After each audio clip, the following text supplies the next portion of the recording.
He woke each morning a stranger to himself. Not amnesia. Not madness. Something older. Each dawn, the mirror showed a different face. Young, old, scarred, whole, foreign, familiar.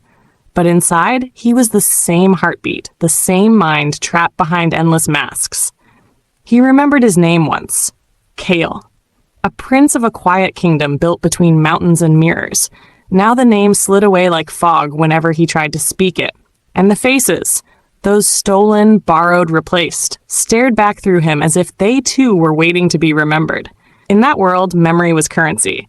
Forget enough and you became invisible. Remember too much and the gods came to collect.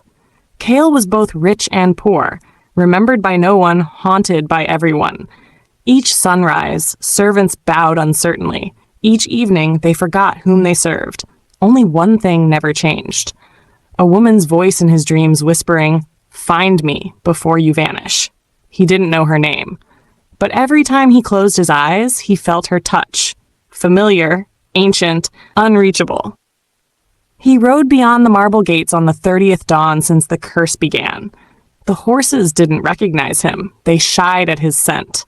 By nightfall, he reached the mirror marsh, where the sky rippled in the water's skin and time reflected backward. The air shimmered like breath on glass. There, among reeds that whispered secrets, a figure waited. A mask maker. Blind, smiling, her hands gloved in silver dust. She asked him for his face. He gave it willingly. When she peeled it away, he felt lighter, weightless, almost holy. She pressed a blank mask into his palms, smooth as truth, cold as consequence. "Every face you lose," she said, "is a memory owed." He placed the mask over his features. The world inverted. He saw people not as bodies but as impressions, bright flares of who they believed they were.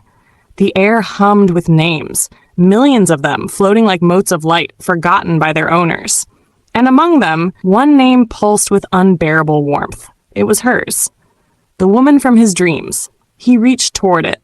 The marsh froze solid. The mask cracked. The world went silent. He woke in a city he didn't know. No crown, no palace, no proof he'd ever existed. Only the mask, fractured, still warm in his hand. Crowds surged around him, faces blurred, their features dissolving as they passed. No one remembered anyone. He shouted for help. They walked through him like mist. He wasn't invisible. He was forgotten in real time. And that was when the fear changed flavor. It wasn't about losing identity anymore. It was about realizing how easily people let go of what they never truly saw. He wandered through marketplaces of echoes, streets where memory was sold in glass bottles. He found vendors trading recollections of laughter for one more hour of youth. He found a mother buying back the name of her child. Everywhere, desperation smelled like perfume. Kale began to understand. His curse wasn't punishment, it was mirror. The world forgot him because he had forgotten them. He had ruled once, maybe kindly, maybe cruelly. He had loved once, maybe deeply, maybe not enough. He had looked at faces, but never into them. And now every dawn gave him another chance to wear someone else's life, to feel their fear, their hope, their loneliness. Each face carried a story he'd once ignored. Each one taught him what it meant to exist only when seen. On the 100th dawn, Kale stood atop the ruins of a bell tower. Below, the nameless city swayed like seaweed in fog. He held the cracked mask up to the first light of day. It didn't show a reflection this time. It showed the woman, eyes closed, sleeping beneath the roots of an enormous tree that grew in the heart of the city. Around her, thousands of other faces hung in the branches like fruit. His heart recognized her before his mind could. He climbed down through streets that changed with every step until he reached the roots. The tree whispered in voices he once commanded as king. Soldiers, servants, lovers, enemies, all forgotten. He pressed his palm to the bark. It pulsed back, rhythmic, like another heartbeat joined his. In that moment, every face he had ever worn flooded through him.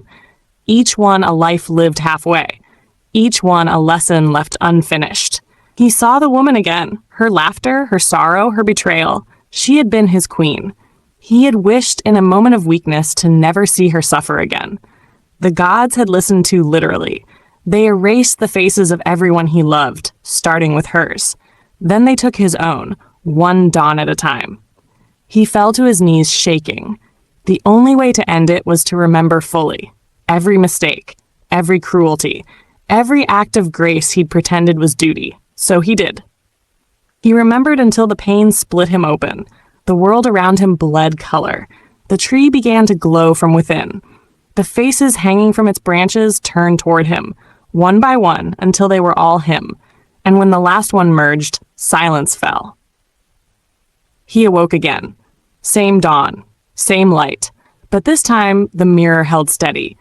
The face staring back was his own, unfamiliar yet right.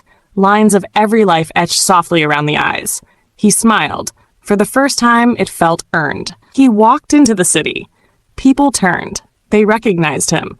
Not as prince, not as god, but as something human enough to remember. The woman from the tree appeared beside him. No crown, no title. She touched his face, whispered his name without sound.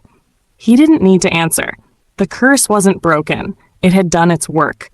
Because in remembering all faces, he finally saw what bound them. The fragile grace of being noticed before the world forgets. If this story found a pulse in you, let it stay. And if it fades, perhaps that's the point. Like it, share it, or let it slip into silence. Either way, it will remember you.